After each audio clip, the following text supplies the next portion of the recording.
O Aristóteles, ele adveio de uma boa família burguesa, uma família burguesa rica, já que ele era filho do médico pessoal do rei da Macedônia. Mas independente disso, o Aristóteles ele prefere ir para Atenas, porque Atenas nesse momento é a capital do mundo, é o centro do conhecimento. Então a família permite que ele vá, não antes de consultar, né, o oráculo, como era tradicional na época, para ver o que ele deveria fazer. E ter obtido desse oráculo a resposta divina de que o que Aristóteles deveria fazer era estudar filosofia.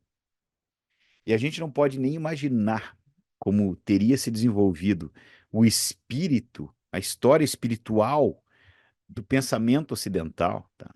Se o oráculo tivesse falado outra coisa. Né? Depois de ele ter se encontrado em Atenas com o maior de todos os filósofos vivos, ele se depara na Macedônia com o maior gênio militar e político do seu tempo, que é Alexandre o Grande. Contudo, este ainda não é, nessa época, o Alexandre o Grande, né? Ele é um garoto de 13 anos.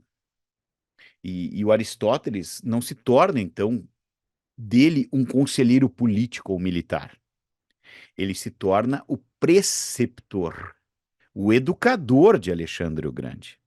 Você sabe que depois que o Alexandre morreu e o império se desfez, vários generais tomaram poder, foi golpe em cima de golpe, um matando o outro, então se transformou num caos, aquela estrutura toda próxima à Grécia e à Macedônia. Por decorrência, qualquer um que tivesse travado contato com os macedônicos, e principalmente com Alexandre, né, era visto como suspeito de colaboracionismo.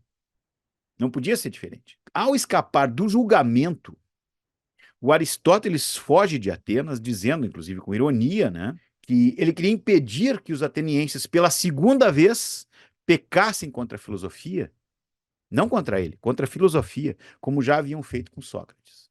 E nós devemos lembrar também que, na época de Aristóteles, filosofia incluía filosofia natural, que precedeu, inclusive, o advento da ciência moderna durante a Revolução Científica. Tá? Então, de qualquer forma, tá? Não é à toa que a Unesco declarou em 2016 como sendo o ano de Aristóteles. O Aristóteles chega a descobertas que influenciariam decididamente a ciência dos tempos posteriores, tá? A da Idade Média, principalmente, tá? Mas também a da Idade Moderna. Ele parte de suas investigações sobre a essência do organismo. Este organismo vai se manter coeso como um todo singular e, como tal, ele é conduzido pelo fato de possuir sempre uma finalidade, um motivo para existir. Então, o que se mostra no organismo singular, o Aristóteles vai transportar para uma imagem da natureza como um todo.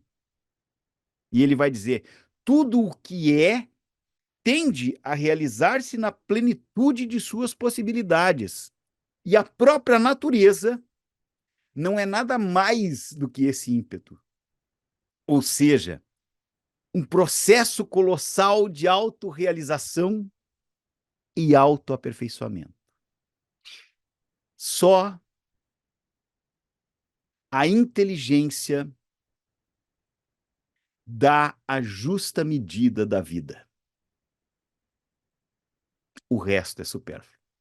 Toda aspiração que existe no mundo, e que é algo incessante, que jamais vai parar de existir, né, visa a uma coisa, que é a autorrealização. Portanto, o fim último tem de ser algo real. E o mais real do real, a pura realidade. Ele vai dizer: tudo que é da natureza traz algo de divino em si. Tá? Então, essa distância do conceito cristão de Deus, ela foi claramente percebida, por exemplo, pelo Martim Lutero. O Martim Lutero, né, chama Aristóteles de autor de fábulas, né, de filósofo rançoso. Mas vamos falar um pouquinho mais da obra do Aristóteles, porque diferente de Sócrates, de quem a gente conhece apenas os indícios, né, as probabilidades, a partir do Platão e de outros gregos, o Aristóteles produziu um corpo imenso de material escrito. Elas são, digamos assim, nesse contexto, Obras em andamento, obras em construção, porque ele fazia as anotações para poder destrinchar, né, trabalhar com aquelas ideias. E sendo obras em andamento, tem um outro problema, porque elas foram editadas pelos que vieram depois e publicaram essas obras.